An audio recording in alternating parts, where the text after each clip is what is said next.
오늘은 요한복음 8장 1절로 11절 말씀 가지고 죄 없는 자가 먼저 돌 던져라, 이런 주제로 말씀 나누겠습니다. 오늘서부터는 이제 8장을 보겠습니다. 요한복음 8장 1절로 2절, 첫 번째 대지 성전에서 백성을 가르치더라. 1절 보겠습니다. 그래서 예수께서 감람나무 삶의 산에 이르고자 가셨다. 그리고 이제 2절에 가면 새벽에 다시 성전에 이르고자 다가왔고 백성을 향하여 가르치더라 그랬습니다.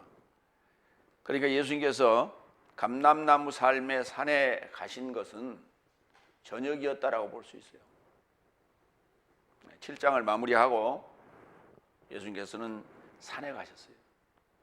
그런데 예수님께서는 그럼 산길을 좋아하셨다는 얘기냐? 우리 이제 이 장면을 보면 그렇게 생각이 되어집니다. 그런데 이 대목, 감람나무 산에 이르고자 가셨다라고 하는 이 부분을 기록한 이유가 있어요. 오늘 여기 등장하는 사람들을 보면 예수님과 그리고 제 아들은 사실 언급이 안 돼요.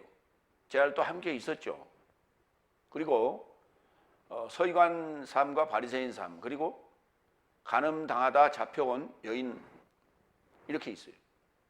그리고 이제 그 성전 안에 백성들이 있었어요. 그러니까 그들은 오늘 여기 등장하는 그 등장인물들은 예수님께서 감람나무 산에 가셨다는 사실을 모르고 있어요. 오늘 이 본문을 읽는 자들만이 감람나무 산에 예수님께서 가셨다는 사실을 알고 있는 거예요. 그러니까 이 성경은 당시 상황을 기록하는데 그 목적 자체가 우리한테 있다는 거예요. 기록한 목적이 우리한테 있는 것이지, 당시의 상황을 기록하는데 감람나무 산에 갔다는 얘기를 뭐하러 씁니까? 거기다 그들이 알만한 내용들, 실제 현장에 있었던 내용들을 써놓으면 될 건데, 감람나무 산에 갔다가 새벽에 가르치더라고 그랬어요. 이 감람나무에 대해서 좀 살펴보도록 합니다. 감람나무는 히브리어로는 자이트라고 합니다. 헬라어로는 엘라이야. 오늘날 우리는 올리브 나무 그렇게 얘기를 하죠. 엘라이온, 감람원이라고 하고요. 엘라이온은 감람원이 되고, 엘라이온은 중성명사로서 감람유가 됩니다. 다 엘라이아에서 나온 단어들이죠. 동사는 없어요. 그러면 구약에 감람나무에 대해서 좀 살펴봅니다. 사사기 9장 8절로 9절. 하루는 나무들이 나가서 기름을 부어 왕을 삼으려 하여 감람나무에게 이르되 너는 우리 왕이 되라 하매, 감람나무가 그들에게 이르되 나의 기름은 하나님과 사람을 영화롭게 하나니 내가 어찌 그것을 버리고 가서 나무들 위에 요동하리요. 오늘 여기는 감람나무에 대한 내용만 제가 발췌했습니다. 포도나무와 무화과나무 얘기도 하고요. 그 다음에 가시나무 얘기도 합니다. 그런데 가시나무가 누구냐 하면 그랄 왕 아비멜렉이 됩니다. 그 이삭의 아내가 되는 리브가를 뺏길 뻔했던 그 왕이 바로 아비멜렉이죠. 그 아비멜렉이 가시나무로 등장을 하는 거예요. 그래서 감람나무라고 하는 것이 올리브나무를 얘기합니다만은 오늘 비유를 좀 쓰고 있어요. 그러면 어떤 비유로 연결할 수 있는가? 시편 128편 3절 갑니다. 네 집 안방에 있는 네 아내는 결실한 포도나무 같으며 네 식탁에 둘러앉은 자식들은 어린 감람나무 같으리로다. 그러니까 어린 감람나무도 있고요, 성장한 감람나무도 있는 거예요. 그렇기 때문에 그걸 이스라엘 백성들을 일컫고 있다. 그 중에 어느 누구에게 왕이 되라고 얘기를 했겠죠. 스가랴서 4장 11절로 14절. 내가 그에게 물어 이르되 등잔대 좌우에 두 감람나무는 무슨 뜻입니까 하고 다시 그에게 물어 이르되 금기름을 흘리는 두 금관 옆에 있는 이 감람나무 두 가지는 무슨 뜻입니까 하니 그가 내게 대답하여 이르되 네가 이것이 무엇인지 알지 못하느냐. 내가 대답하되 내 주여 알지 못하나이다 하니 이르되 이는 온 땅의 주 앞에 서 있는 사역인 기름 부음 받은 아들 둘이라 하더라. 이게 이제 스가랴서의 예언입니다. 스가랴 예언자가 봤던 예언이 두 감람나무. 이 두 감람나무는 계시록 11장 3절로 4절에 등장을 합니다. 다음 스가랴서 14장 4절도 보겠습니다. 그날에 그의 발이 예루살렘 앞 곧 동쪽 감람나무 산에 서실 것이요 감람나무 산은 그 한가운데가 동서로 갈라져 매우 큰 골짜기가 되어서 산 절반은 북으로 산 절반은 남으로 옮긴다라는 얘기가 기록이 되어 있는데 이 같은 동일한 스가랴 예언자가 한 내용입니다. 그 날에 그의 발이 예루살렘 앞 곧 동쪽 감람나무 산에 서실 것이다. 오늘 이 내용이에요. 오늘 예수님께서 요한복음 8장 1절에 감람나무 산에 이르고자 가셨다라는 얘기가 스가랴서 14장 4절의 예언 그리고 4장 14절에 기름 부음 받은 두 아들 두 감람나무의 입장으로 지금 설명하고 있는 거예요. 그러니까 내가 스가랴서에 예언한 그 두 감람나무요 또는 기름 부음 받은 두 아들이요 그리고 지금 감람나무 산에 선 그 날의 주인공이라는 얘기를 하고 있는 거죠. 예수님께서.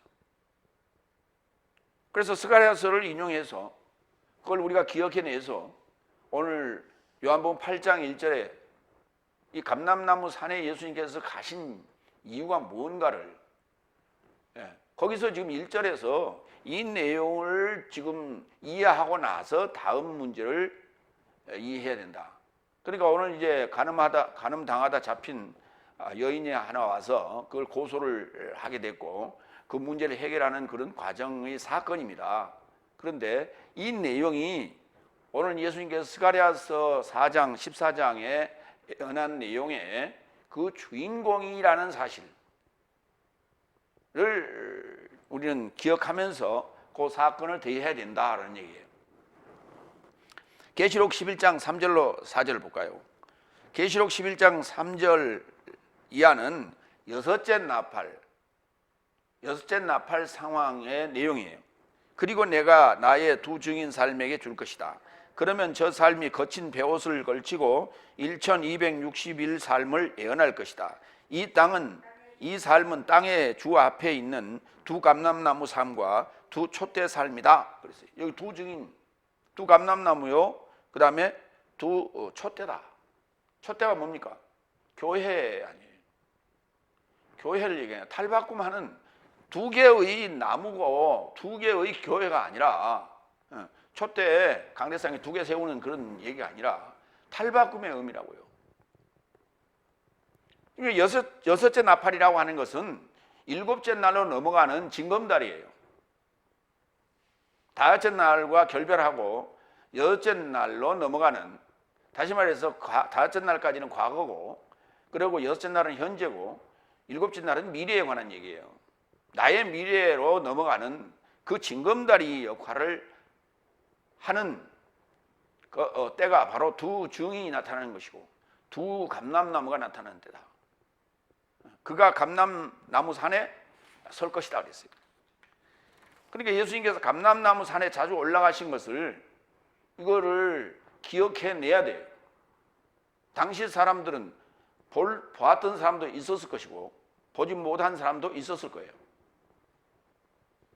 그러나 그 당시 상황도 중요하지만 오늘 우리가 예수님께서 1절에 감람나무 산에 이르고자 올라가셨다라고 하는 이 내용을 우리는 주의 깊게 보고 다음 내용을 넘어가야 된다. 두 번째로 갑니다. 2절. 그래서 새벽에 다시 성전에 이르고자 다가왔다. 그리고 모든 백성이 그를 향해 오더라. 그리고 앉아서 저 삶을 가르치더라. 새벽입니다. 아침도 아닌 새벽. 히브리어로 새벽이라고 번역하기도 한 보케르라는 단어는 아침이라는 단어고 목양한다는 의미의 단어예요. 그런데 여기 샤하르라고 하는 단어는 새벽 또는 여명, 동트기 전 상황을 말합니다. 우리가 새벽이라고 하면 동트기 전의 상황을 새벽이라고 부르는 거예요. 시편 57편 8절, 108편 2절, 110편 3절 새벽을 깨우리로다 라고 하는 내용들이 있죠. 예수님께서 오늘 지금 새벽을 깨우리라고 하는 시편에 예언된 그 내용처럼 예수님께서 새벽에 가르치셨습니다. 근데 그 시간에 참 백성들이 공부하러 나왔다라고 하는 게 참 대단하지 않습니까? 오늘 우리 새벽기도 나오는 그런 것으로 자꾸 이해를 하는데 그것이 아니라 지금 그들의 상태를 지금 얘기하는 거예요. 여명, 빛을 소망하는 아침에 밝은 태양을 바라는 그러한 백성들의 마음에 예수님께서 지금 가르치고 계셨다 하는 얘기예요. 이 가르치다라는 단어는 디다스코라고 하는데 히브리서 5장 12절 가겠습니다. 또한 네 삶이 기한을 인해 선생 삶을 사는 것이 의무이니 다시 하나님의 말씀의 초보가 무엇인지 네 삶을 가르칠 필요를 가지고 있으니 네 삶은 젖이나 단단하지 못한 음식의 필요를 갖게 되었다. 그러니까 이 하나님의 말씀의 시작의 초보가 무엇인지를 가르쳐야 되는 거예요. 가르쳐야 될 내용은 바로 이 초보 때, 초등학문 때 가르치는 겁니다. 이 스토이케이온이라고 하는데 바로 그것은 젖을 먹는 거예요. 그리고 단단한 음식을 먹을 수 있게끔 가르치는 것이다. 가르친다라고 하는 것은 자기 스스로가 단단한 것을 먹고 소화해서 건강하게 되고 또 남에게 나눠줄 수 있는 그러한 상태가 되는 것이에요. 그래서 우리가 가르침을 받는 거예요. 그런데 평생을 죽을 때까지 가르침을 받다가 죽는 것은 그거는 지금 우리가 기한을 줬는데도 불구하고 선생 삶을 살지 못한다는 거예요. 학생으로 평생 살다 가는 거예요. 여러분 그 지방 그 사람 죽으면은 이렇게 폐를 이렇게 세워 놓잖아요. 거기에 뭐라고 써요? 관직이 있었던 사람들은 거기다가 무슨 장관 또는 무슨 이렇게 쓰죠. 자기 관직들을 주로 쓰고 그러고 이제 우리 성도들 같은 경우 성도 또는 집사 이렇게 쓴단 말이에요. 목사 이렇게 쓰는데 그런 것도 저런 것도 없을 때 뭐라고 쓰냐? 학생 그러고 써요. 그러니까 평생을 배우다가 가는 거예요. 그건 하나님의 뜻이 아니에요. 배운 자는 반드시 가르쳐야 되는 거예요. 풀어내야 되는 거예요. 근데 평생 나는 그냥 귀만 가지고 살란다. 이거는 하나님 나라에 필요 없는 자예요. 요한일서 2장 27절. 그리고 네 삶은 그로부터 기름 부음을 취한 바 그가 네 삶 안에 머무나니 누군가 네 삶을 가르치려고 필요를 갖지 않고 오히려 그의 기름 부음이 모든 삶에 관하여 네 삶을 가르치는 것 같이 또한 그는 참되고 거짓이 없으니 또한 네 삶을 가르치신 그대로 그 안에 머물 것이다. 기름 부음을 받은 자는 더 이상 가르침을 받을 필요가 없으니 그 안에 머무는데 그냥 그 안에서 입담으로 살라는 얘기가 아니라 반드시 히브리서 5장 12절에 선생 노릇을 해야 돼요. 디다스칼론 선생 노릇을 해야 돼요. 내가 배운 것을 그대로 전달하는 거예요. 이게 선생이에요. 선생이 뭐예요? 먼저 나왔다는 거 아닙니까? 내가 먼저 거듭났으면 당연히 거듭난 자로서의 삶을 살아야죠. 근데 그걸 안 하겠다. 그럼 하나님 나라에 무슨 의미가 있어요? 세상 나라도 마찬가지. 칠형제가 있으면 먼저 난 자가 셋째나 넷째를 돌봐야 되는 거 아니에요? 둘째는 다섯째나 여섯째를 돌봐야 되고 당연히 먼저 났으니까.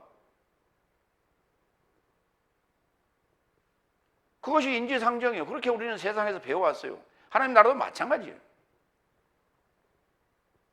근데 맨날 막내도 똑같고 첫째도 똑같고 둘째도 똑같고 셋째도 똑같고 다 막내야.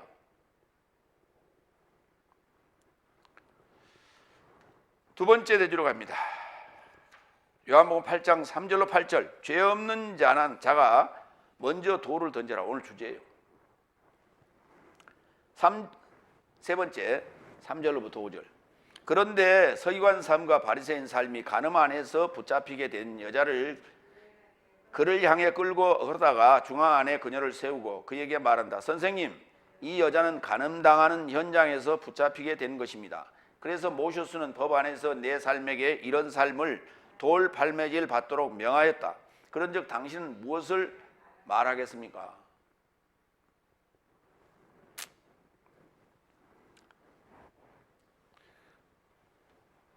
여기 지금 간음 안에서 붙잡히게 된, 그러니까 간음죄를 졌다는 얘기예요. 그런데 3절에 보면 이 여자는 간음 당하는 현장에서 붙잡히게 된 것입니다 그랬어요.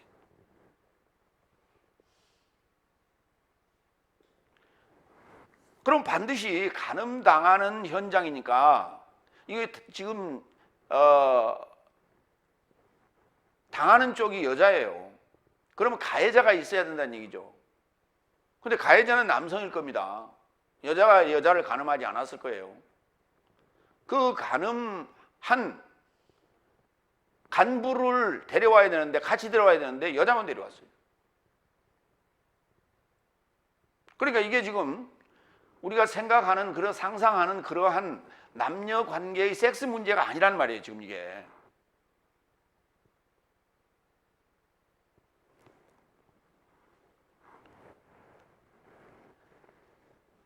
그리고 또 하나, 여기 지금 돌 팔매질 하라고 그랬는데 이 사건은요 돌 팔매질 해당 사항이 아니에요. 간음이라고 하는 문제는 행위적인 요소도 있지만 마음에 벌써 품었다면 그것이 간음인데, 그거에 대해서는 돌팔매질이라는 언급이 구약에 없습니다. 돌팔매질에 대해서는 행음이라고 하는 소위 간통 또는 행음이라는 상황, 행위적인 것에 그것이 발각이 됐을 때 돌팔매질 하도록 되어 있어요. 그러니까 기혼자나 아니면 약혼자의 상태에서 다른 남자나 다른 여자를 관계를 가졌을 때 돌팔매질 하라고 언급이 되어 있어요. 그런지 이 간음의 문제에는 돌팔매질 하라는 말이 없습니다. 그러니까 그들은 지금 비약해서 지금 오늘 여기 적용을 하고 있는 거예요. 그러니까 착각을 한 것이죠. 간음이라는 단어는 모이케이아, 간음하다는 단어는 모이카오 또는 모이큐오, 간음자, 이걸 우리가 간부라고 그래요. 네, 모이코스, 음부라고 그래요. 간음하는 여자를 모이칼리스. 그래서 간부와 음부는 형용사입니다. 그럼 볼까요? 마태복음 5장 31절로 32절, 간음에 대한 정의. 또한 누구든지 그의 여자를 떼어버리고자 하거든 그녀에게 이혼 증서를 주라고 구전되었다. 그래서 나는 네 삶에게 말한다. 누가 음행, 포르네이아의 말씀 안에 밖에 실수로 그의 여자를 떼어버리고자 한다면 그녀를 간음하게 하는 것이며, 누가 만일 떼어버린 여자와 결혼한다면 그도 간음하는 것이다. 그러니까 음행이라고 하는 포르네이아의 말씀 밖에 실수로 떼어버려서는 안 된다는 거죠. 그럼 이혼할 수 있는 이유가 뭐냐 그랬더니 음행의 말씀이어야 돼요. 음행의 말씀이 발각됐을 때 이혼할 수 있다. 그런데 실수로 떼어버렸어요. 그런데 그녀를 간음하게 하는 것이며, 누가 만일 떼어버린 여자와 결혼한다면 그도 간음하는 것이다. 이때 간음이라는 단어는 모이카오라는 단어를 써요. 그러면 음행이라고 하는 요 포르네이아도 사실은 말씀과 관련된 얘기지 실제 섹스적인 행위를 얘기하고 있는 게 아니라는 거예요. 지금 이게 또. 근데 우리는 지금 포르노라는 단어가 여기 음행이라는 단어에서 온 거예요. 이 단어 포르네이아라는 단어에서 영어로 이제 그게 넘어가서 포르노가 된 거예요. 로마서 7장 1절로 3절. 형제 삶아 내가 법을 아는 삶에게 전하노니 네 삶은 법이 사람의 살아있는 어느 기한에만 지배하는 줄 알지 못하느냐. 왜냐하면 남편에게 속한 여자는 살아있는 남편에게 법으로 매인 바 되었으나 만일 남편이 죽으면 남편의 법으로부터 무효케 된다. 법적인 문제죠. 부부 관계가 된다. 부부의 관계를 맺는다는 것은 법적인 문제예요. 법적인 효력이 발생돼 그때부터. 그렇기 때문에 결혼한다는 문제는 법적인 책임을 져야 되는 것이고 계약 관계에 해당되는 거예요.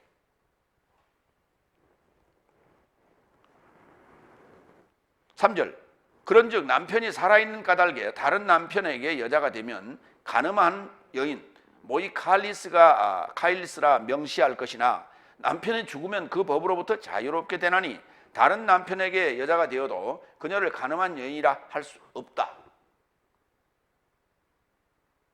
그러면 오늘 이 간음 당하다 잡혀온 여인은 지금 다섯째 날에 해당되는 여인이에요. 이 다섯째 날에 해당된 여인이 간음을 당하고 있었어요. 그러면 다섯째 남편의 아내가 되는 거예요. 이 다섯째 남편의 아내가 간음을 당했다는 얘기는 누구한테 간음을 당했을까요?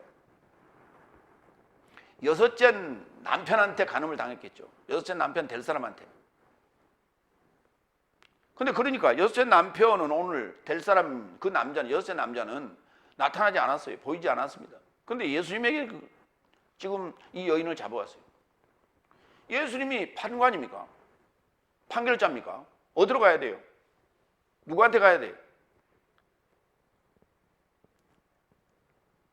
예루살렘 성전으로 가야 되겠죠. 대제사장한테 가야 되는 거 아니에요? 그러니까 갑자기 예수님한테 와서 지금 이걸 왜 물어봐요? 결국은 추정하건대 간음을 했던 남자가 누구예요? 예수님이에요. 여섯째 날이 또는 일곱째 날이 복음을 전하면 다섯째 날의 입장에서는 간음당하는 거예요. 지금. 그러면 다섯째 남편을 버려야 되는 거예요. 사실은. 다섯째 남편을 버리는 게 아니라 이혼이 아니라 그러니까 다섯째 날에 여인이 여섯째 날과 간음을 하면 그러면 이혼이 되죠. 이혼이 되는 거예요.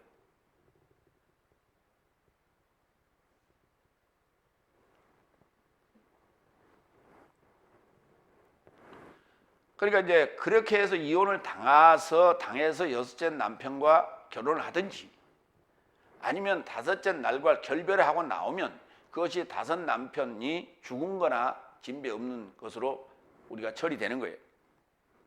그런데 오늘 이 여인은 지금 다섯째 남편과 결별하지 않았어요.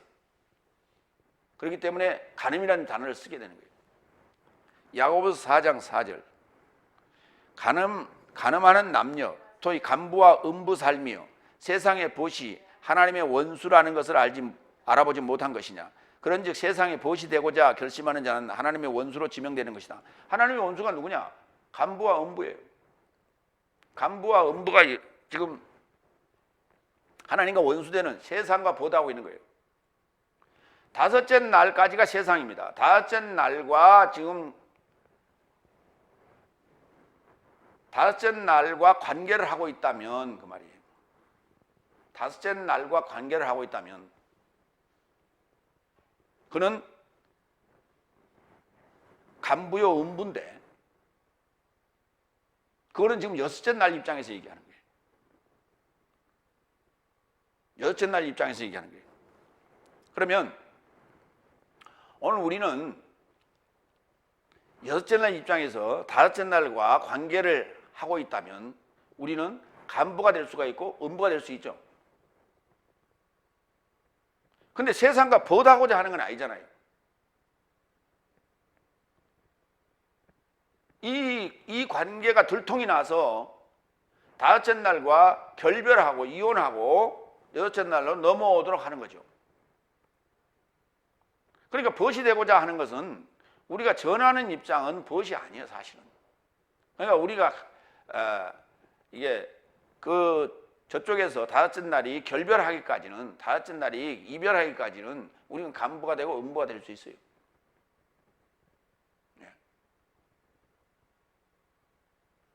그러니까 호세아 선지자에게 가늠한 여인을 데려다가 아이를 낳아라 하는 얘기가 지금 우리 여섯째 날이나 일곱째 날한테 하는 얘기입니다. 그게 세상적으로 보면 사실 굉장히 꺼림직한 얘기 아니에요. 그게. 근데 요즘 뭐 이제 그게 이혼이 하도 쉬운 일상화되다 보니까 그게 그렇게 흠이 아니라고 그럽니다. 그런데 그건 시대가 이제 점점 바뀌어가면서 의식 구조가 달라지는 것 뿐이에요. 그런다고 해서 전체적인 의식 구조가 달라졌을 뿐이지 실제 본인들의 문제는 그건 생각하기 나름인 거예요. 그래서 그걸 이제 개인차가 있는데 보수적인 사람은 싫어하고 또 좀 개혁적이고 진보적인 사람은 뭐 이해 폭이 좀 넓고 그러는데 그거는 보수적이라고 하는 거예요. 그걸 보수라고 말할 수도 없고 또 그걸 이해했다고 진보라고 말할 수도 없는 거예요. 왜? 그건 마음에 허용하는 폭이, 이해의 폭이 많냐 적냐의 차이예요. 그걸 갖다가 적다고 해서 보수라고 그러고 넓다고 해서 진보라고 할 수도 없는 거예요.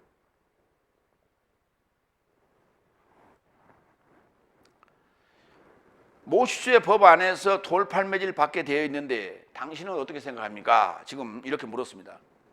이 돌팔매질 한다는 것은 유부남이나 또는 약혼 남녀가 다른 남자와 동침했을 때, 샤카부 했을 때 돌팔매질 하라고 신명기 22장 22절에 기록되어 있어요.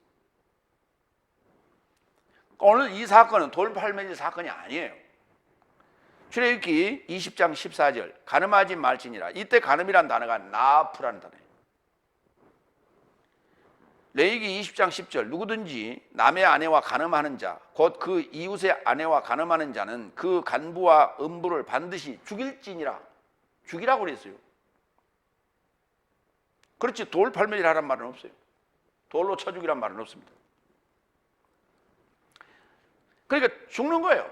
다섯째 날이 여섯째 날과 간음하면 다섯째 날은 죽는 거예요.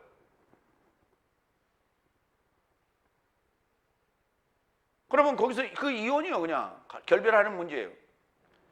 실제로 때려 죽이는 그런 얘기가 아니란 말이에요. 지금 성경 얘기는 이 7날이라고 하는 이 관계 속에서 5날까지 해서 6날 넘어가는 이 얘기를 하고자 하는 것이지,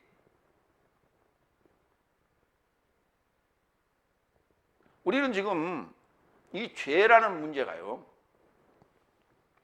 죄라는 문제가 참 이게 어렸을 때는 죄라는 문제를 정의하기가 굉장히 어려운 거예요. 특히 5날까지는 죄라는 문제를 정의하기가 너무나 어려운 거예요. 근데 6째 날, 7째 날이 되면 죄라는 문제가 드러나는 죄가 됐든 소위 자범죄가 됐든 원죄가 됐든 간에 죄라는 문제는 드러나는 거예요. 왜? 율법에 의해 드러나는 겁니다. 그러면 드러난 죄를 계속 정죄를 한번 해보세요. 그러면 살아남을 자가 아무도 없어요. 그러면 죄를 정죄하기나 하되 사형이나 태형이나 금고라고 하는 이 형을 가하지 않는 거예요, 성경은. 그러면 죄가 당신이 이게 죄입니다라고 하는 것을 발각되게 하고 드러나게 하여서 인지하게 하는 거예요. 그건 뭐냐? 그래서 그것을 제거하고 다시는 안 하게 하는 거란 말이에요.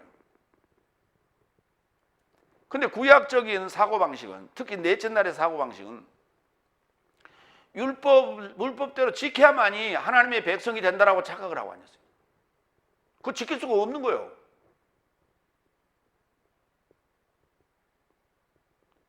지킬 수 없는 것들을 써놨어요. 지킬 수 없다는 자체가 뭐냐면 나는 죄인이라는 얘기예요. 그러면 죄인으로서 그럼 어떻게 해야 되냐? 그거 제거하는 거예요. 자꾸 그러한 것들이 나타났을 때 닦아내야 돼. 씻어내야 돼. 그걸 소멸시켜야 돼. 자꾸. 뭘로? 앞으로 나아가는 겁니다. 여섯째 날로 나아가고 일곱째 날로 나아가는 거예요. 새 교훈을 받는 겁니다. 새 계명을 받는 거예요. 그래서 새로운 목표를 향해서 가는 거예요. 그리고 뒤에 저지른 일에 대해서, 뒤에 저지른 게 다 죄의 문제인데 이것을 정리하는 거예요. 다 소멸시키는 거예요. 이게. 그러면 우리 몸 안에, 우리의 생각 속에 이 수많은 것들이 잡초가 돋아나듯이 쏟아나요. 계속. 그거를 자꾸 제거하는 거예요. 그거 다 죄들입니다. 그게.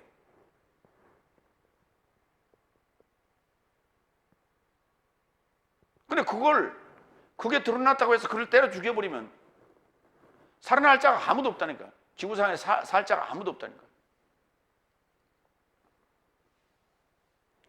그러니까 먼저 지금 우리가 행동으로 옮기기 이전에 내 의식 속에서, 생각 속에서, 마음 속에서 일어나는 것들을 벌써 제거해야 돼. 그거 제거하라고 율법을 준 거예요.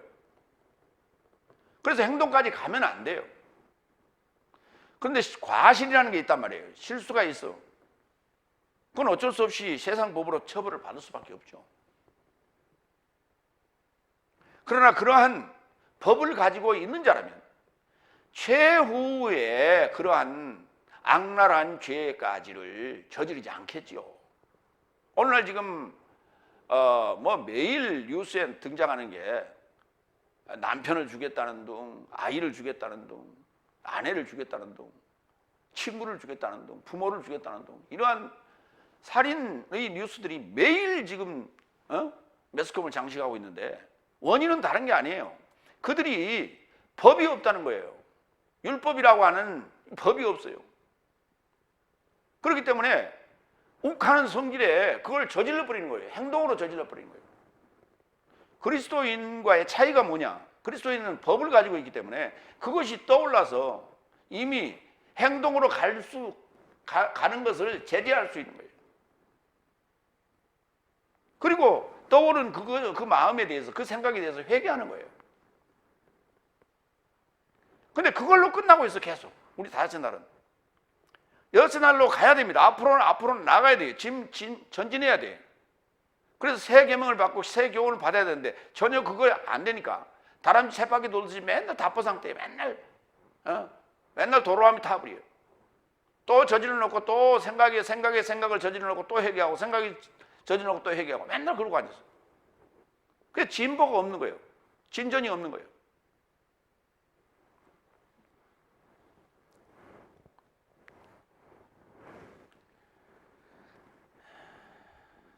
역대상 5장 25절.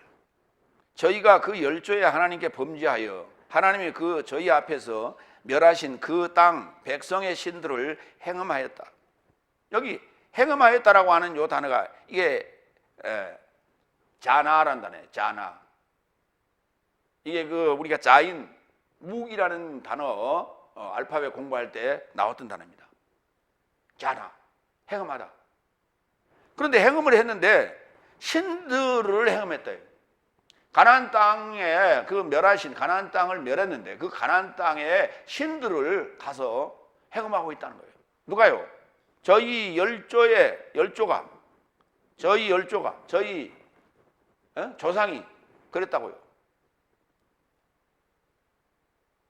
근데 오늘 지금 여기 서기관 바리새인들은 뭐 하고 있어요? 재판관, 고소자 역할을 하고 앉았어요. 그들은 의인이 아니에요. 그런데 자칭 의인이라 생각하고 있는 거예요. 오늘날 지금 다섯째 날 목회자들이 축복권이 있다는 둥, 무슨 기름 부음 받았다는 둥, 그러면서 정죄자, 고소자, 판결자 역할을 하고 앉았어요.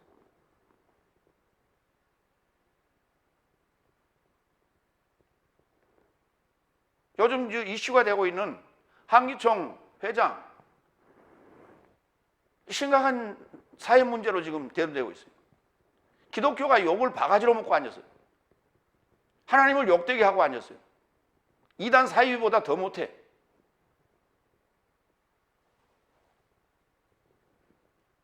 저거는 어떻게 목사로서의 발언하는 그 수준 이하예요. 어떻게 저런 발언들을 하고 있어요? 공적인 인사가 돼가지고. 세상을 구원하는 그러한 예수님의 제자가 돼야 될 텐데, 세상을 구원하기는커녕 세상과 담을 싸고 앉았고 세상을 정죄하고 앉았고 있는 서기관 바리새인하고 똑같은 지금 행태를 보이고 있어요. 심각하지 않을 수 없어요. 네 번째 6절. 그러나 저 삶은 그의 고속거리를 얻으려고 예수스를 시험하여 이것을 말하더라. 그러자 예수스께서 땅에 이르고자 아래로 굽으려 손가락으로 기록하더라. 그랬더니 어떤 목사는 여기 지금 그 내용, 기록한 내용이 언급이 안 돼 있습니다. 그랬더니 어떤 목사가 저들의 죄상을 낱낱이 기록했다. 예수님께서 저들의 죄상을 낱낱이 기록 안 해도요, 다 죄인이에요. 그럼 무슨 놈의 죄를 그렇게 낱낱이 기록했어?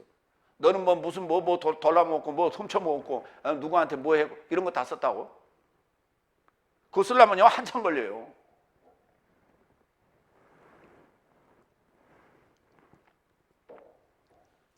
그래서 예수님께서 투시의 은사를 발휘해가지고 그들의 죄상을 낱낱이 거기다 기록했다고? 아니 땅에다가요 손가락으로 써보세요. 그게 응? 거기 이제 뭐 시멘트 바닥은 아니고 아스팔트 바닥도 아니었을 거예요. 네. 그래서 이제 흙바닥이었는데 거기다 쓰려면요 거기 옆에 나뭇가지 하나 주워가지고 써야 돼요. 그래야 빨리빨리 이렇게 쓸 수 있어. 많이. 그래서 손가락으로 쓰면 그렇게 많이 못 써요. 손이 다 까져.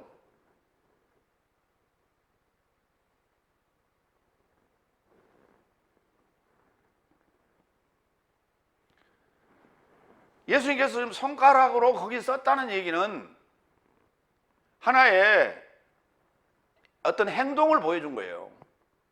그런 거지 거기다 뭔 내용을 쓸 게 있어요? 이건 다른 게 아닙니다. 성경에서 손가락이 나와서 글을 쓴 내용은 다니엘서에 딱 한 번밖에 없어요. 그때 장면이 뭐냐면 느부갓네살이 죽고 바벨론 느부갓네살이 죽고 그 다음에 벨사살이 왕이 됐는데 그 느부갓네살이 예루살렘에서 가져온 그 성전 그 기구들이 있어요. 잔들 이런 것들이 있어요. 금으로 만든 잔, 은으로 만든 잔 이런 것들을 가지고 가서 술잔치를 벌이고 있었단 말이에요. 그 순간에 벽에서 손이 나와서 글을 쓰기 시작했다. 그 장면이 다니엘서 5장 4절로 6절에 읽어봅니다. 그들이 술을 마시고는 또 그 금, 은, 구리, 새, 나무, 돌로 만든 신들을 찬양하니라. 그때에 사람의 손가락들이 나타나서 왕궁 촛대 맞은편 석회벽에 글자를 쓰는데 왕이 그 글자 쓰는 손가락을 본지라. 이에 왕의 즐기던 얼굴빛이 변하고 그 생각이 번민하여 넓적다리 마디가 녹는 듯하고 그의 무릎이 서로 부딪히는지라. 우리가 두려울 때 어때요? 어금니가 턱턱턱턱턱 부딪히죠. 그런데 어금니가 부딪힌 게 아니라 어디까지 내려갔다고요? 다리가 후들후들후들 거려가지고 무릎과 무릎이 턱턱턱턱턱 붙였어요. 얼마나 그러니까 사지가 다 떨린 거예요. 얼마나 겁났는지. 그래가지고 그 글을 읽을 수가 없어서 이 글을 읽는 자에게 내가 제 세 번째 그 높은 지위를 주겠다. 세 번째 높은 권력의 지위를 주겠다. 그런데 아무도 그 글을 읽는 자가 없어가지고 누구? 벨드사살. 다니엘의 그 아람어 바벨론 이름입니다. 그러니까 여기 벨사살 왕하고 벨드사살이라는 이름을 다니엘한테 줬는데 그 벨드사살이라는 단어 중에 그 트라는 단어가 하나 더 들어갔어요. 타브, 테트. 타브가 아니라 테트. 그러니까 벨사자르, 그 다음에 벨트샤자르 이렇게 되는 거예요. 그걸 갖다 이제 음력을 한글로 옮기다 보니까 벨드사살 또는 벨사살 이렇게 된 거예요. 그러면 다니엘서 5장 24절로 28절을 볼까요?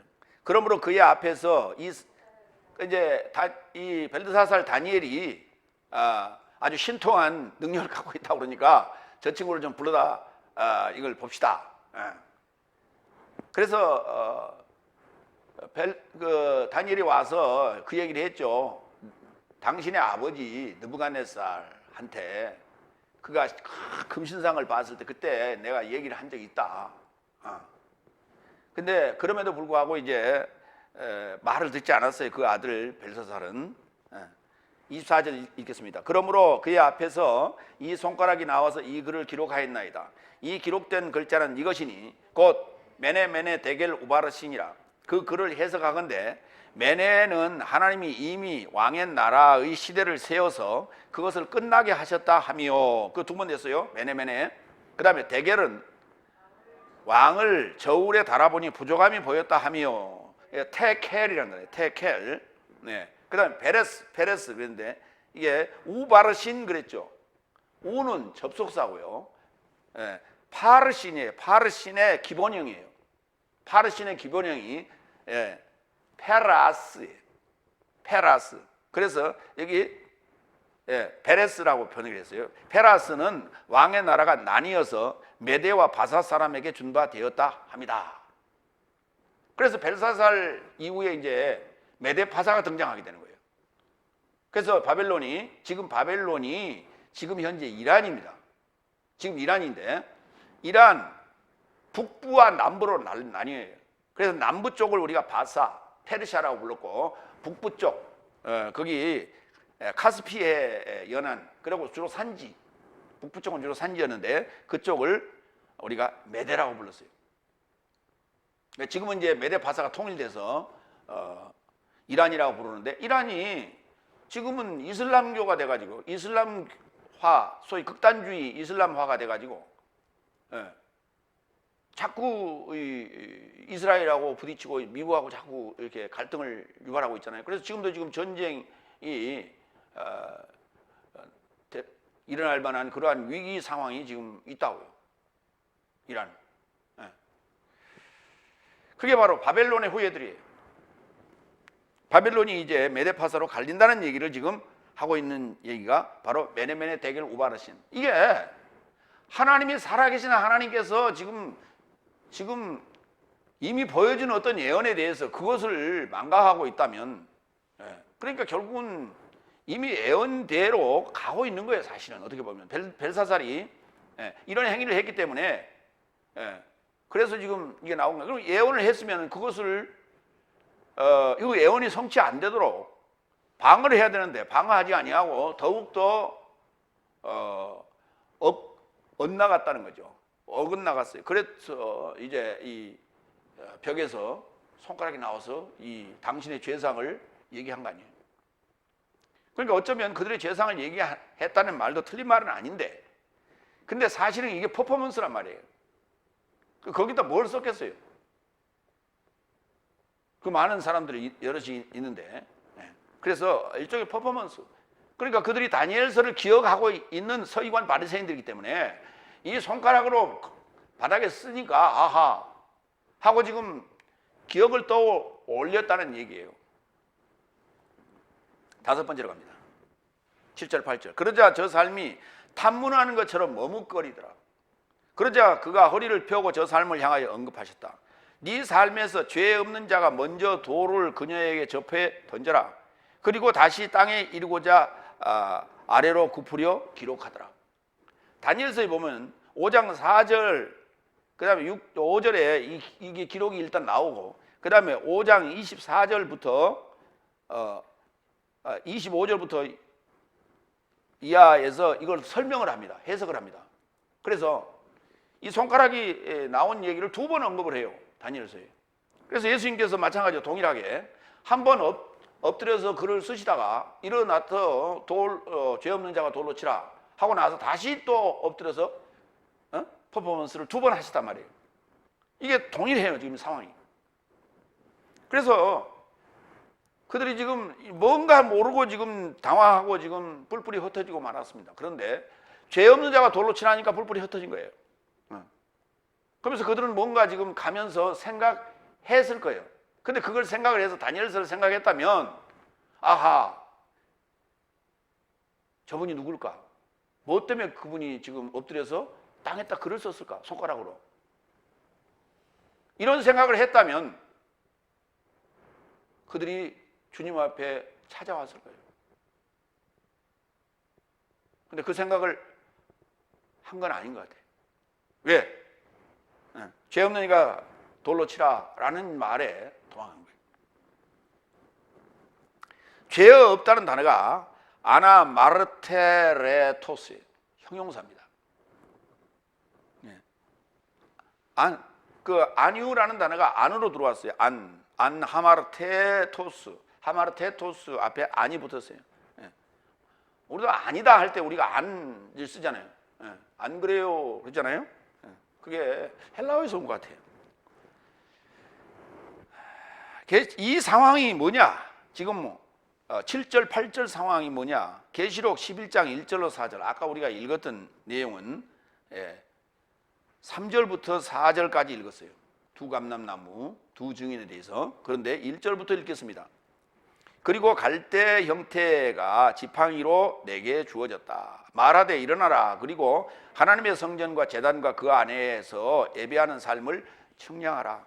그리고 성전 바깥 마당은 측량하지 말고 밖에 내던져라. 결국 그가 열국 삶에게 주어졌으니 저 삶이 거룩한 성을 40과 2달 삶을 짓밟을 것이다. 그리고 내가 나의 두 증인 삶에게 줄 것이다. 그러면 저 삶이 거친 베옷을 걸치고 1260일 삶을 예언할 것이다. 이 삶은 땅의 주 앞에 서 있는 두 감람나무와 삶과 두 촛대 삶이다. 갈대 지팡이를 줬다는 것은 측량하는 거예요. 측량한단 말이 무슨 말이에요? 저울질한다는 얘기예요. 저울질한다는 얘기예요. 이게 지금 아까 스가랴서 4장에 나온 얘기죠. 스가랴서 4장에 언급됐던 얘기고, 그 다음에 감람산에 썼던 얘기는 14장에 언급된 얘기고, 오늘 여기 손가락이 지금 등장하는 것도 이것도 지금 어떤 정죄라기보다는 그 죄상을 얘기하거나 예언하는 얘기예요. 그래서 오늘 계시록 11장에 등장하는 건 여섯째 날 나팔, 여섯째 나팔에 등장하는 내용입니다.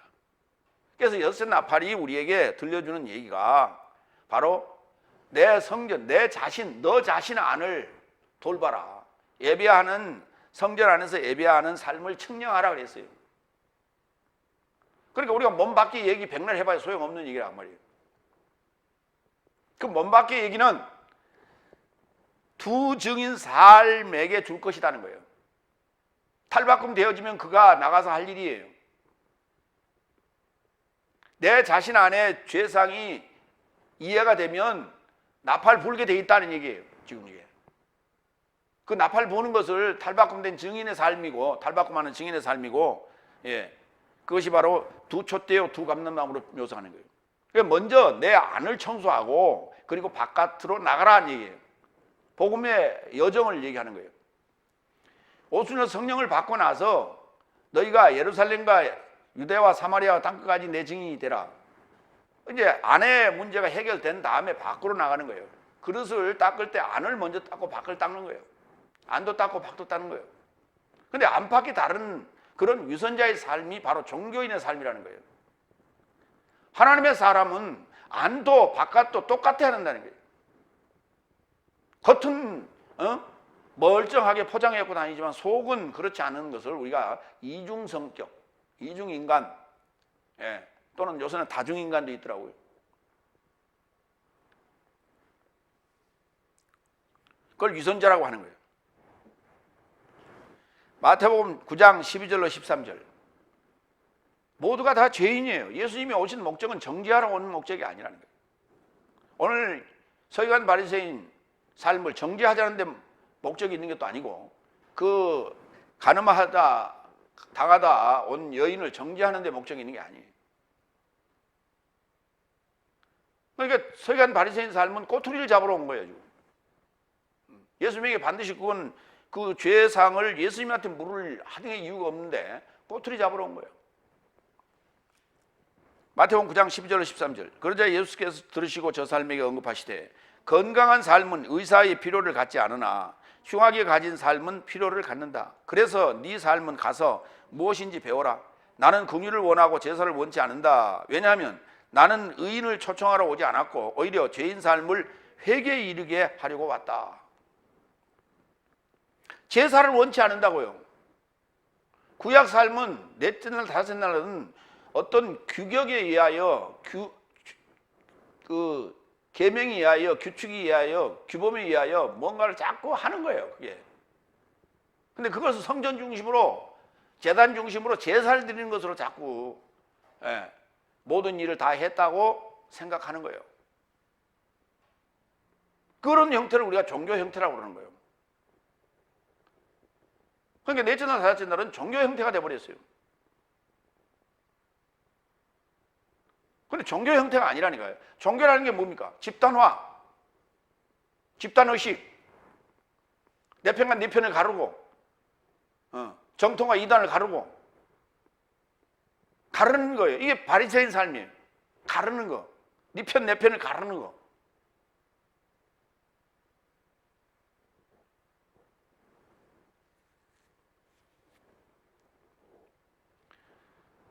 지난번 현충일 추념사를 대통령이 했는데 거기에 김원봉 씨 얘기를 했어요. 그러니까 김원봉 씨 얘기를 했더니 김원봉 씨가 일제 시대에 그 아주 타격대 뭐라 그래요? 소위 적들을 혼란케 하고 무력화하는 그런 지금 요새 이몽이라는 드라마의 주인공으로 등장합니다.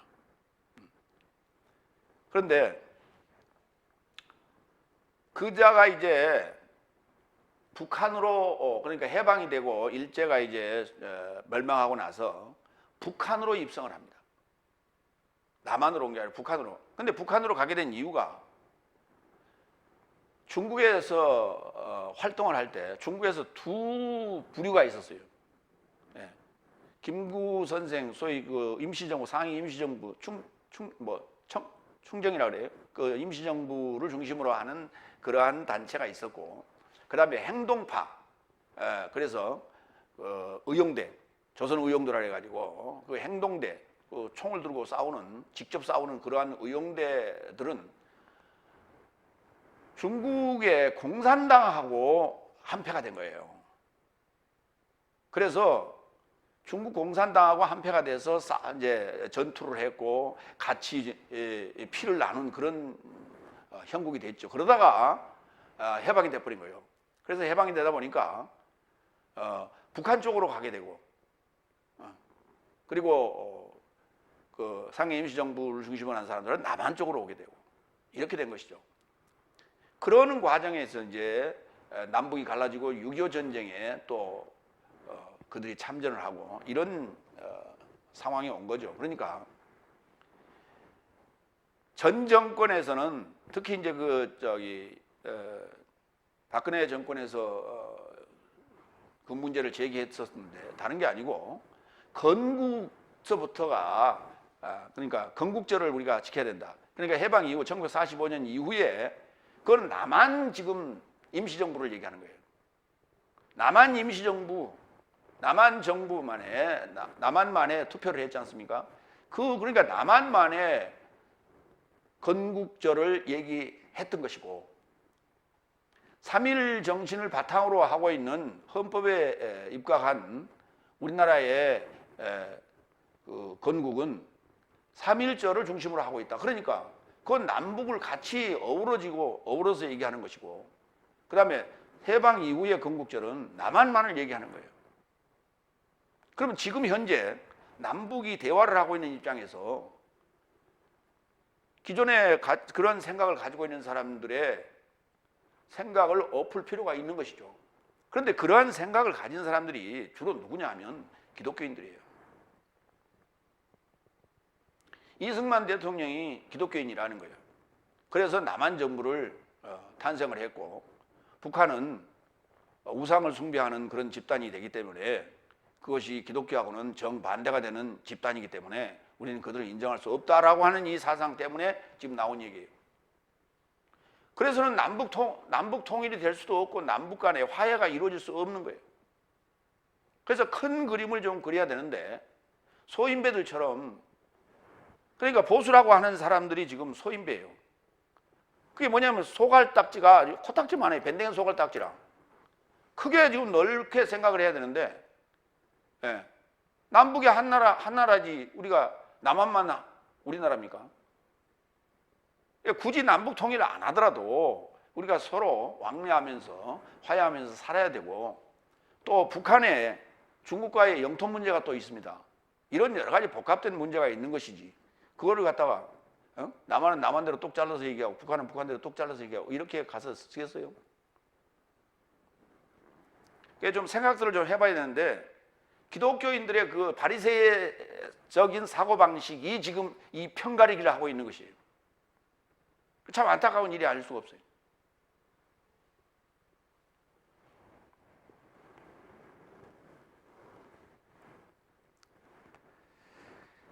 예수님이 오신 목적은 편가르자고 오시는 게 아니에요.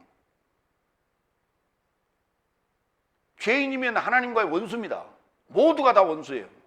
근데 거기서 누구를 편을 갈라요? 예수님이 오셔가지고 편가르는데, 그러면 제자들이 예수님의 편이 됐는데, 제자들은 그러면 의인이었습니까? 다 죄인들이었어요. 예수님으로부터 출발하는 거예요. 구원의 시작이, 의인으로 가는 길이 출발이 거기서부터 시작되는 거예요. 그래서 정죄하러 온 게 아니라니까, 편가르러 온 게 아니라니까요. 그래서 바리새인의 생각은 소인배적인 사고방식이고 예수님의 생각은 거국적인 사고방식이란 말이에요.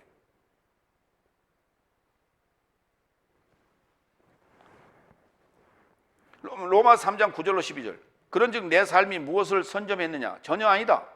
유대인이나 헬라인이나 모두 죄에 속해 있음을 내 삶이 앞서 증명하였다. 기록되어진 바 의인은 없으니 하나도 없고 이해하는 자도 없고 하나님을 연구하는 자도 없고 모두가 벗어났고 한결같이 무익하게 되었다. 자비를 행하는 자도 없으니 하나까지 없도다. 하나도 없다고.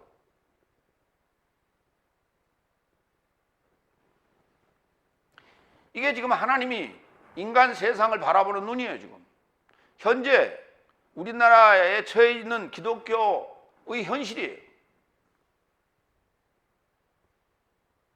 하나님을 연구하지 않아요. 이해하지도 않습니다.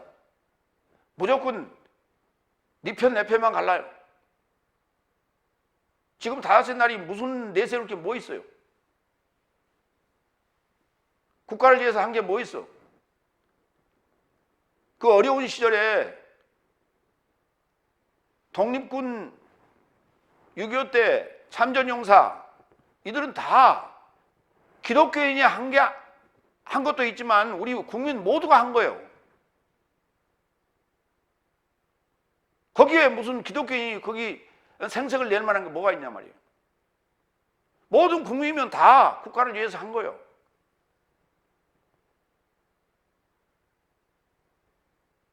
근데 기독교인이 한 거에 대해서 왜 그것을 평가를 안 하느냐, 평가절하를 하느냐, 자꾸 이런 얘기를 해요. 왼손이 하는 걸 오른손이 모르게 하라고 그랬잖아요. 왜 생색을 내? 그 성경 말씀에 그렇게 돼 있어요. 하는 행동을 보면 성경 말씀하고 전혀 반대로 간다고. 바리새인들이 그렇게 행동했어요. 오늘날 한국의 기독교인들이 다 그러고 앉았어요.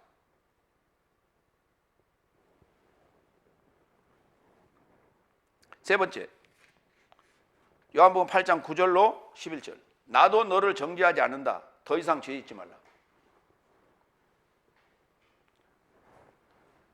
굉장히 이게 지금 의아한 소리예요. 사실 이 예수님의 발언이 굉장히 의아한 발언이다.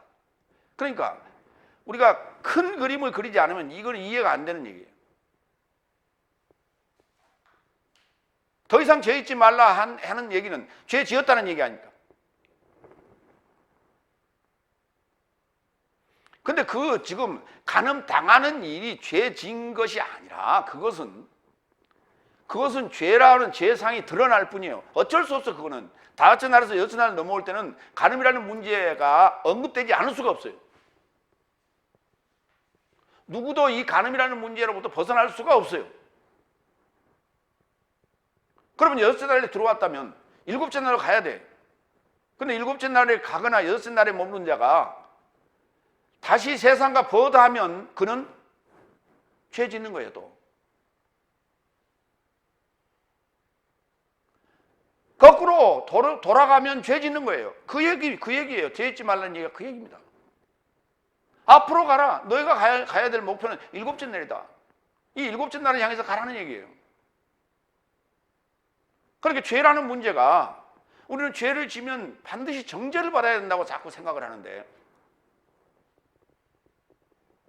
죄가 발생되는 원인은 육체에 있어요. 그 육체라는 이 사망의 생각을 제어해 버려야 된다. 그것은 새로운 계명이, 새로운 교훈이 나에게 형성됐을 때에만이 그건 가능한 일이다. 그건 십자가에 처리하는 문제예요. 그러면 반드시 십자가에 처리하는데 예수를 믿어야만이 가능한 일이에요. 예수를 믿지 않고는 십자가에서 이 문제를 처리할 수가 없어요. 내가 스스로 할 수가 없어, 죄 문제를.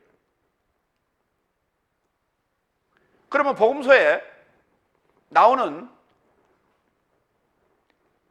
네 믿음이 너를 구원해 했노라 라고 하는 그러한 그 대상들, 그들은 그 순간에 구원을 얻었냐? 아니라고요. 언제? 예수님께서 십자가에 죽으실 때 그때 자신의 육체의 죄의 문제를 그때 다 처리한 거예요. 그리고 그 이제 여섯째 날을 통과하고 일곱째 날 환란에서 나오는 이들이 허다한 물인데 바로 그들이 그 사고예요. 그런 생각들이에요. 내 안의 생각들이에요. 그걸 계시록에서는 허다한 물이, 환란을 통과한 허다한 물이라고 얘기하고 있는 거예요. 그래서 그 문제는 예수님께서 네 믿음이 너를 구원하였느니라고 했지만은 그게 종결되는 시점은 십자가 사건을 통해서 종결된다. 죄 문제가. 이게 바로 여섯째 날이라는 날에 종지부를 찍는 거예요. 끝자락에서. 그러니까 날의 개념이 없이는 그 순간순간에 구원을 얻었다고 우리는 착각을 할 수밖에 없어요. 그렇지 않습니다. 날이라는 개념이 있어야 이게 해결되는 문제예요. 나도 너를 정죄하지 않는다. 더 이상 죄 짓지 말라. 여섯 번째, 9절. 그러자 듣고 있던 삶이 공동의식에 의해 책망받고 장로 삶으로부터 시작하여 마지막까지 하나를 조차 하나씩 나갔다. 그리고 예수스와 중앙 안에 서 있는 여자만 남게 되었다. 여기 공동의식이라는 단어를 우리 개역성경에서는 양심이라는 단어를 썼어요. 양심이라는 단어를 찾아보면요, 좋은, 우량할 때 그 양자, 선할 좋을 양자, 그 양자를 써서, 양자와 마음심자를 써서 좋은 마음, 그러니까 도덕적 어떤 그런 사고를 가진 의식, 이거를 양심이라고 하고요. 일반적인 우리가 양심 하는 소리가 이 소리입니다. 그 다음에 두 양자를 써서 두 마음이라는 양심이라는 표현도 있어요. 그래서 두 마음을 가진 자, 두 개의 마음을 가진 자, 양심, 이렇게 됩니다. 그러니까 여기 지금 쉰 에이데시스라는 단어는 공동이라는 두 개념이 있어요. 공동이라는 두 개념이 있는데 양편의 공동이 아니라 공동이라는 두 개념이 있고, 그 다음에 에이데시스는 에이도라는 동사에서 옵니다. 알아보다 또는 알아차리다. 그리고 명사화가 되면 그 형상화, 이런 표현이 돼요. 형상.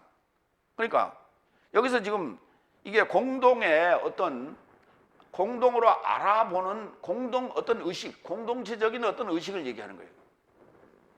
그 양심이라는 단어하고는 좀 거리가 있어요. 그런데 오늘 본문을 잘 봐요. 우리가 양심이라는 단어를 보면 우리 개역성경에도 이 부분을 이렇게 썼어요. 9절 봅니다. 양심의 가책을 받아, 이렇게 번역했어요. 양심이 가책을 받았다고요. 양심이 책망을 받았다고요. 이 가책을 받았다는 얘기가 책망받았다는 엘렌코라는 단어인데, 엘렌코.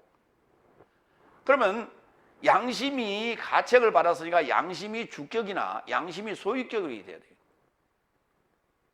근데 오늘 여기 보면 뭐라고 돼 있냐면 공동의식에 의하여, 휘포라는 전치사 썼어요. 책망받고 그랬어요. 그러니까 공동의식이 책망을 한 거예요. 공동의식이 책망을 한 거라고. 듣고 있던 삶이 공동의식이 책망을 하니까 책망을 받고 하나씩 흩어지기 시작합니다. 이거는 공동체 의식의 문제지, 우리 모두의 공동의 문제지 정죄의 문제가 아니라는 거예요. 지금 이게 그 밴댕이 소갈딱지 같은 그러한 사고방식을 버리라고 예수님께서 말씀하고 계십니다. 그래서 그 이야기를 듣는 순간 그들이 책망을 받고 부끄러워서 하나씩 둘씩 흩어지기 시작합니다.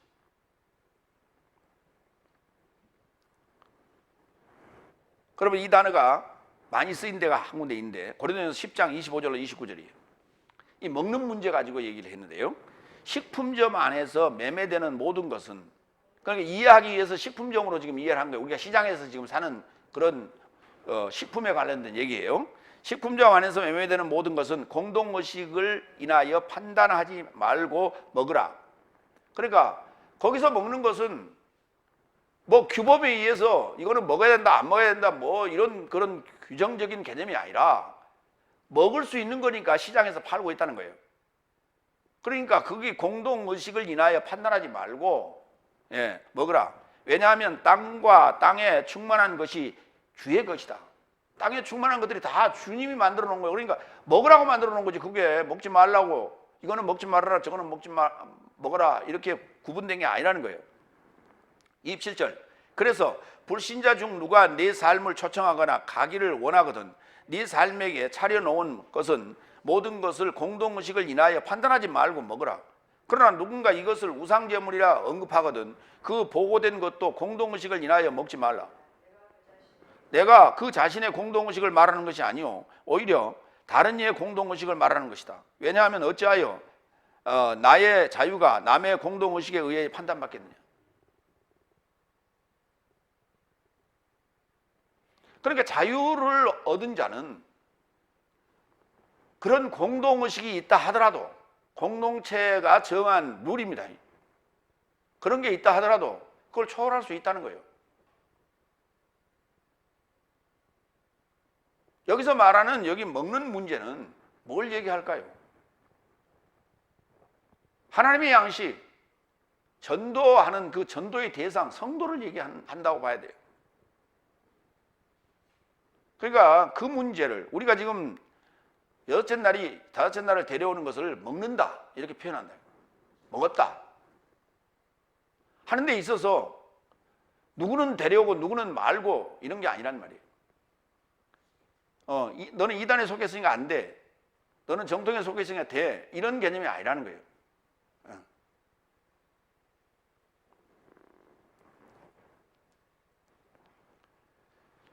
그래서 이제 우리가 고린도전서 같은 경우는 넷째 날이나 다섯째 날 초에 해당되는 초보적인 신앙인들에게 주는 메시지예요. 그렇기 때문에 먹는 문제가 대두가 됐을 거예요, 당시에. 그래서 우상제물에 대한 것을 먹어야 되냐 말아야 되냐 하는 문제가 대두가 됐을 때 사도 바울이 언급한 내용이다 이렇게 이해를 하시고, 이것이 이제 발전되게 되면 우리가, 그래서 이제 사도 바울이 그런 얘기를 했죠. 나는 율법 있는 자에게는 율법 있는 자처럼 행동하고 율법 없는 자에게는 율법 없는 자처럼 행동했다. 그러니까 대인의 마음을 품었다는 얘기예요. 오늘 우리가 복음을 증거하는 데 있어서 대인의 마음을 품어야 된다. 모두가 다 죄인이기 때문에 죄인을 의인 삼고자 하시는 하나님의 뜻을 우리가 펼쳐가는 일이다. 그러니까 가리지 말고 주워 먹어라 라는 요구예요. 7번째 10절. 그러자 예수께서 허리 펴시고 여자 외에 아무도 보이지 않자 그녀에게 언급하셨다. 여자여, 너의 고소자 삶이 어디 있느냐? 아무도 너를 정죄하지 못했더냐? 그렇죠. 그래서 긍정문으로 쓰지 아니하고 부정문 의문문으로 썼어요. 고소자 삶이 어디 있느냐? 의문문을 썼어요. 아무도 너를 정죄하지 못했더냐? 의문문을 썼어요.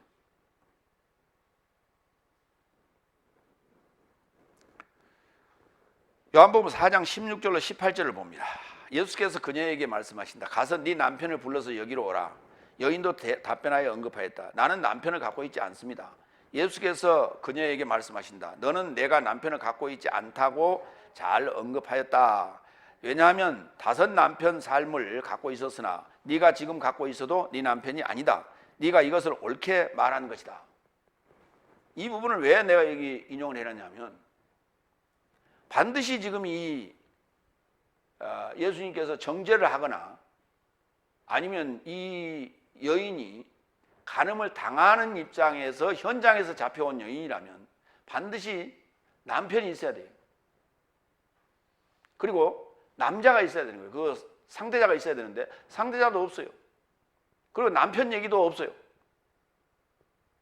그러니까 이 여인이 처녀인지 아니면 유부녀인지 언급이 안 돼 있어요. 그냥 여자라고만 돼 있어요. 귀내.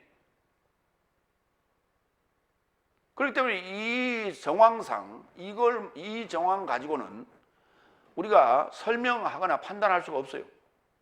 이 여인이 유부녀라는 단서도 없고 이 여인이 남편이 있다는 단서도 없고 그 가해자인 그 간부가 누구라는 것도 언급이 안 돼 있잖아요. 그렇기 때문에 실제적인 행위가 아닌 다섯째 날과 여섯째 날의 입장에서 우리는 그렇게 이해할 수밖에 없고 그렇게 해석할 수밖에 없어요. 그렇지 않고 뻑뻑 우긴다면 나한테 근거를 대봐라.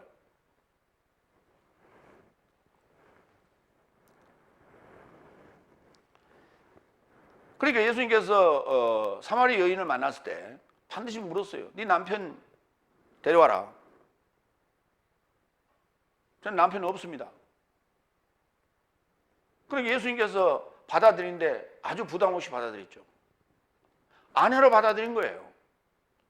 신랑인 입장에서 아내로 받아들인 거예요. 그러니까 아까 지금 오늘 본문에 나오는 이 여인도 다섯째 날에 지금 다섯째 날 남자들의 아내예요. 그 다섯째 날의 성도라고요. 근데 지금 여섯째 날 복음을 듣고 마음이 흔들린 거예요. 움직이기 시작했어요. 그러니까 이 여인을 데려온 거예요. 어떻게 생각하세요? 왜 빼가세요? 이거예요. 왜 다섯째 날 내 성도를 당신이 빼가십니까? 이 얘기거든. 그거 따지러 온 거거든. 노골적으로 얘기하면. 근데 그들은 지금 날의 개념을 전혀 이해하지 못한 소인배들의 사고란 말이에요. 이게 바로 종교인이라고 아까 얘기했죠. 바리새인이란 말이 나눈다는 거예요. 네 편 내 편을 나누는 거예요. 쪼개는 그런 의미를 가지고 있는 게 바리새파예요. 8번째 11절. 그러자 그녀가 언급하였다. 주여 아무도 없습니다. 그러자 예수께서 그녀에게 언급하셨다. 나도 너를 정죄하지 않는다. 가라. 그리고 더 이상 죄 짓지 말라. 그게 예수님은 정죄하러 온 것이 아니라 구원하러 왔단 말이에요. 가라 그랬어요. 어디로 가라고요? 집에 가라고요? 포리오마이. 가라고요. 어디로? 여섯째 날로 가고 일곱째 날을 향해서 가라고요.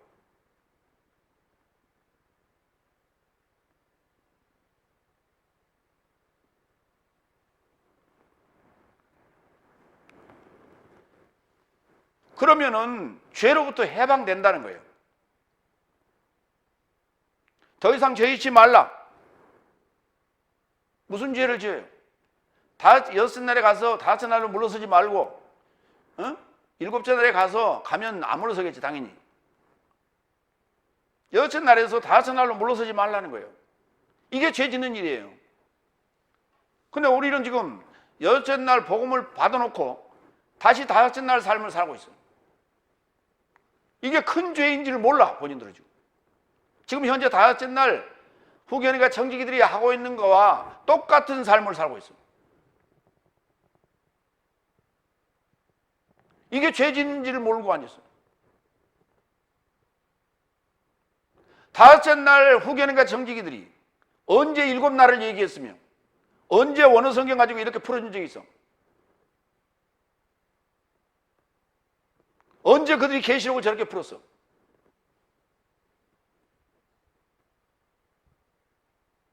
종교개혁 이후로 얘기하자고. 그 전에는 얘기할 필요 없고. 종교개혁 이후로 누가 그렇게 풀어놨어 계시록을? 존 칼빈은 계시록을 강의하지 않았어요.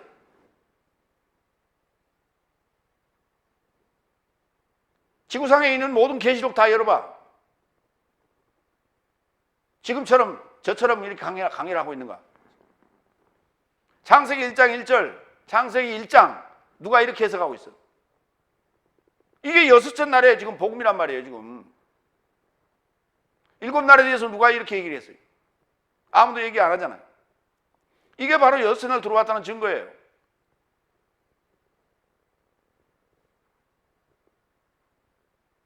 하늘 삶의 나라를 누가 얘기했어요? 나라의 복음을 누가 얘기했어요?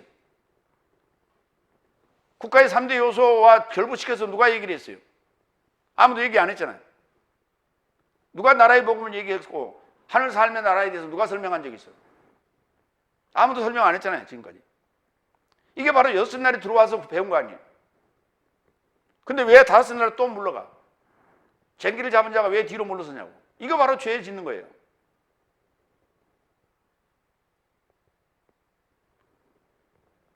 행위적인 죄를 얘기하고 있는 게 아니란 말이에요. 지금 하나님의 뜻에 반하는 일을 하고 있으면 그게 죄예요.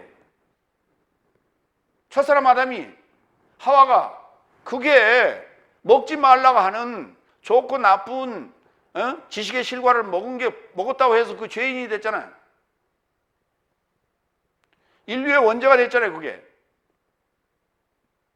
자기가 창조한 창조물을 그렇게 정죄해버리고 죽을 수밖에 없는 상황으로 몰아가게 했다고 그 지금 원망하고 그런 놈은 하나님이 어딨냐고 그렇게 말하는 사람도 있죠. 그게 죄요. 하나님의 뜻에 반하면 죄라고. 하나님의 뜻이 뭐예요? 목적이 뭡니까? 잘 먹고 잘 살아는 게 목적 아니란 말이에요. 하나님 되는 게 목적이라고.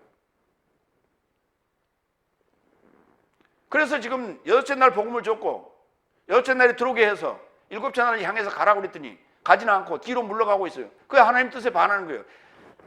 첫사람 아담은 그랬다 칩시다. 몰랐으니까. 그때는 컴퓨터도 없고 노트북도 없었어. 성경도 없었어. 그러나 지금 성경이 2000년 동안을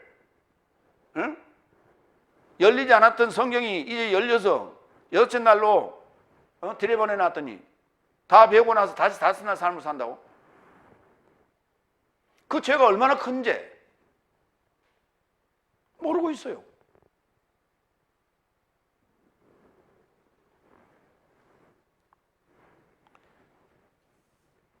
예수의 마음이 좋아서 나는 더 이상 너를 정죄하지 않겠다 한 게 아니에요.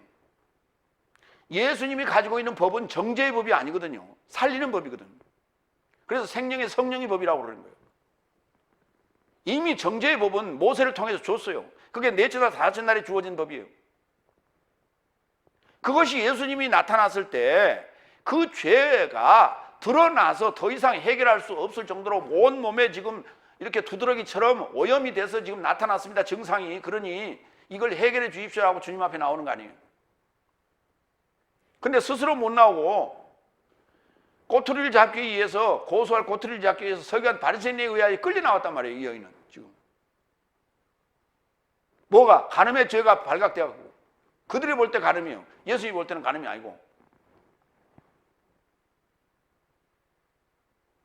누구든지 예수님의 앞에 오면 다 예수님은 예수님 앞에 나타난 모든 이는 다 정죄의 대상이 아니라 생명의 성령의 법을 받고 예수님과 함께 십자가에 죽고 부활할 대상들이란 말이에요. 그래서 예수님은 정죄의 법을 가지고 있는 게 아니에요. 생명의 성령의 법을 갖고 있는 거지. 그런데 예수님의 이름을 들이대면서, 요즘은 옛날에는 모세의 이름을 들이대면서 했어요. 예수님 당시에는. 그러나 요즘은 예수님의 이름을 들이대면서 정죄의 법으로, 다섯째 날 넷째 날 정죄의 법으로 정죄하고 있다.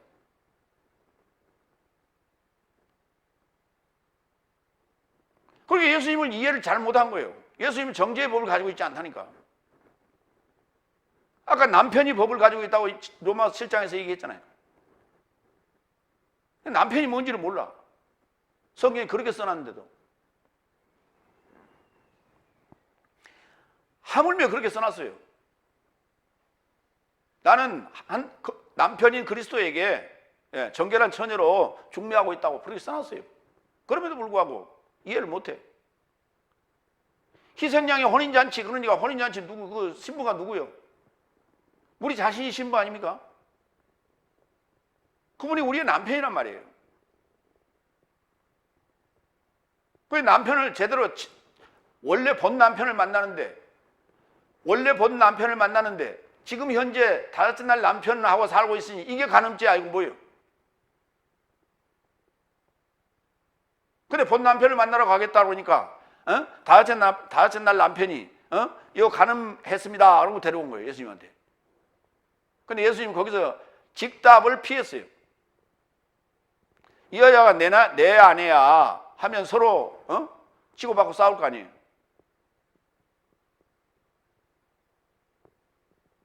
내가 너희들한테 잠시 맡겨놨을 뿐이야, 이렇게 얘기하면 치고받고 싸울 거 아니에요. 그래서 예수님께서 그 직답은 안 했어요. 사도 바울이 그걸 써놨어. 그걸 해설을 해놨어요, 사도 바울이. 갈라디아서 4장에서. 후견의 청지기 아래 두었다가 본 남편이 오면 본 남편한테 주는 거예요. 그때 당연히 간음이라는 죄의 문제가 언급되는 거예요. 그러면 죄 문제를 정죄하자는 게 아니란 말이에요. 내가 다섯째 날 지금 여섯째 날 남편을 만나야 될 사람인데 다섯째 날 내 남편이 아닌 가짜 남편하고 살고 있었구나라고 하는 것을 인지하고자 지금 이 간음죄를 얘기하고 있는 거예요.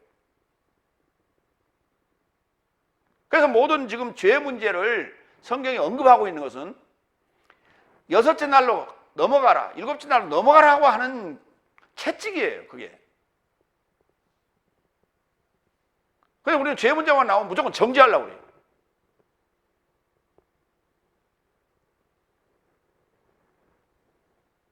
그리고 세상의 죄의 문제는 가해자가 있고 피해자가 있는 거예요. 그럼 가해자는 반드시 거기에 대한 대가를 치러야죠. 배상을 하거나 옥살이를 하거나 분명히 대가를 치러야 되는 거예요. 그건 왜? 피해자가 있기 때문에. 그러나 하나님 나라에서 피해자는 누구예요? 내가 피해자 아닙니까? 내가 죄인이고 내가 피해자인 거예요. 그렇기 때문에 가해자가 없단 말이에요. 가해자는 지금 사탄이라고. 근데 그 가해자 역할을 누가 하고 있어? 정죄자가 하고 있단 말이에요, 지금. 잘못하고 있기 때문에.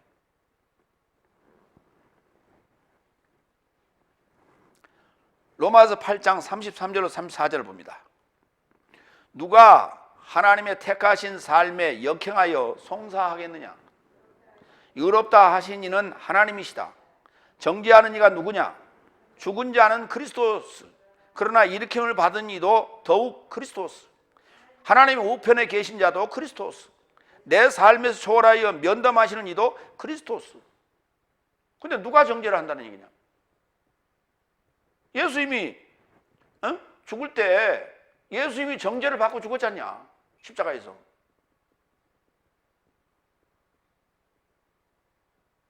정죄를 누가 해? 다섯째 날 남편이, 다섯째 날, 넷째 날, 다섯째 날 법을 가진 자들이 정죄하잖아. 예수님은 정죄하지 않는다니까. 예수님은 사망의 법을 갖고 있지 않다니까. 생명의 성령의 법을 갖고 있다고. 예수님은 죄의 법을 갖고 있지 않다니까요. 예수님은 사망의 법을 갖고 있지 않다니까요. 이미 그거는 넷째 날 다섯째 날에 준 법이에요. 예수님은 구원하러 오시기 때문에 생명의 성령의 법을 갖고 있는 거예요. 마무리합니다. 모시스의 법은 정죄의 법이나 살려주지 못합니다. 그러므로 이 죄 없는 자가 먼저 돌을 던지라 하지만 던질 자가 없습니다. 그들은 정죄의 법을 가지고 있으면서 못 던지고 있어. 왜? 이건 정죄할 수 있는 지금 상황이 아니라는 거예요, 지금.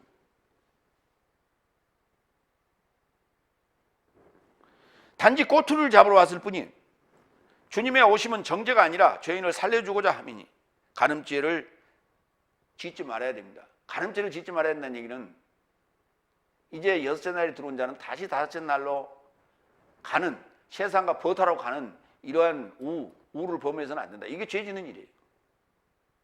오늘 예수님 말씀이 바로 그런 얘기지. 세상적인 그러한 죄를 또 짓지 말라, 그런 얘기가 아니에요. 성경을 보는 눈이 세상적인 안목으로 봐서는 성경은 절대 풀어지지 않습니다. 아직도 기독교인들이 세운 나라, 기독교인이기 때문에 기독교인을 옹호해야 되는 이런 다섯째 날의 사고방식 가지고는 성경 절대 풀 수 없어요. 그거 버리고 던져야 돼요. 그래서 대인의 사고를 가져야만이 성경이 보인다. 기도하겠습니다.